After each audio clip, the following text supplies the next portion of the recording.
तेरा वचन मेरे पाँवों के लिए दीपक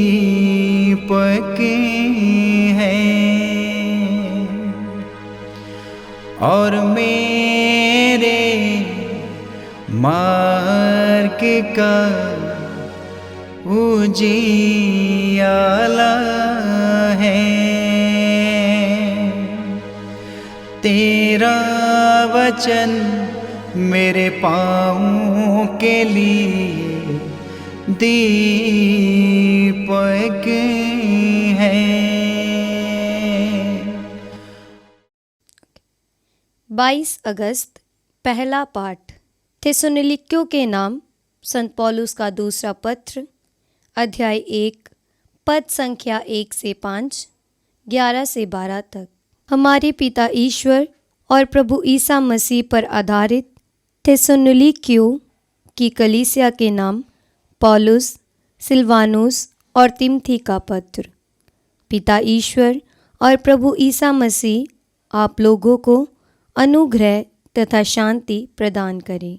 भाइयों, आप लोगों के विषय में ईश्वर को निरंतर धन्यवाद देना हमारा कर्तव्य है, क्योंकि आपका विश्वास बहुत अच्छी तरह फल फूल रहा है और आप सबों में प्रत्येक का दूसरों के प्रति प्रेम बढ़ रहा है। इसलिए हम ईश्वर की कलीसियाओं में आप लोगों पर गौरव करते हैं, क्योंकि आप धैर्य और विश्वास के साथ हर प्रकार का अत्याचार और कष्ट सहन करते हैं।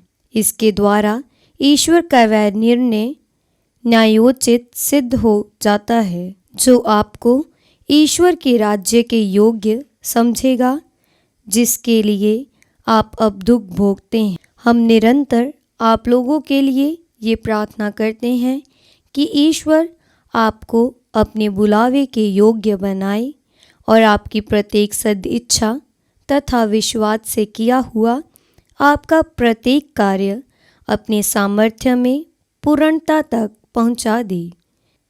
इस प्रकार हमारे ईश्वर की और प्रभु ईसा मसीह की कृपा के द्वारा हमारे प्रभु ईसा मसीह का नाम आप में गौरवान्वित होगा और आप लोग भी उनमें गौरवान्वित होंगे। ये प्रभु की वाणी है। ईश्वर को धन्यवाद। भजन अनुवाक्य। सभी राष्ट्रों में उसकी महिमा का बखान करो, सभी राष्ट्रों में उसकी महिमा का बखान करो। प्रभु के आदर में नया गीत गाओ, समस्त पृथ्वी प्रभु का भजन सुनाओ। भजन गाते हुए प्रभु का नाम धन्य कहो। अनुवाक्य। सभी राष्ट्रों में उसकी महिमा का बखान करो। दिन प्रतिदिन उसकी मुक्ति का विधान घोषित करो, सभी राष्ट्रों में उसकी महिमा का बखान करो। सभी लोगों को उसके अपूर्व कार्यों का गीत सुनाओ। अनुवाक्य। सभी राष्ट्रों में उसकी महिमा का बखान करो। प्रभु महान अत्यंत प्रशंसनीय है, वह सब देवताओं में परम श्रेष्ठ है। अन्य राष्ट्रों के सब देवता निस्सार है, किंतु प्रभु ने आकाश का निर्माण किया है। अनुवाक्य। सभी राष्ट्रों में उसकी महिमा का बखान करो। जय घोष हालेलुया। अनुवाक्य। हालेलुया। मेरी भेड़ें मेरी आवाज़ पहचानती हैं, मैं उन्हें जानता हूँ और वे मेरा अनुसरण करती हैं। अनुवाक्य। हालेलुया। पवित्र सुसमाचार संत मत्ती के अनुसार अध्याय 23 पद संख्या 13 से 22 तक। ढोंगी शास्त्रियों और फरीसियों, धिक्कार तुम लोगों को, तुम मनुष्यों के लिए स्वर्ग का राज्य बंद कर देते हो। तुम स्वयं प्रवेश नहीं करते और जो प्रवेश करना चाहते हैं उन्हें रोक देते हो। ढोंगी शास्त्रियों और फरीसियों, धिक्कार तुम लोगों को, एक चेला बनाने के लिए तुम जल और थल लांघ जाते हो, और जब वह चेला बन जाता है तो उसे अपने से दुगुना नारकी बना देते हो। अंधे नेताओं, धिक्कार तुम लोगों को। तुम कहते हो यदि कोई मंदिर की शपथ खाता है तो इसका कोई महत्व नहीं, परंतु यदि कोई मंदिर के सोने की शपथ खाता है तो वह बंध जाता है।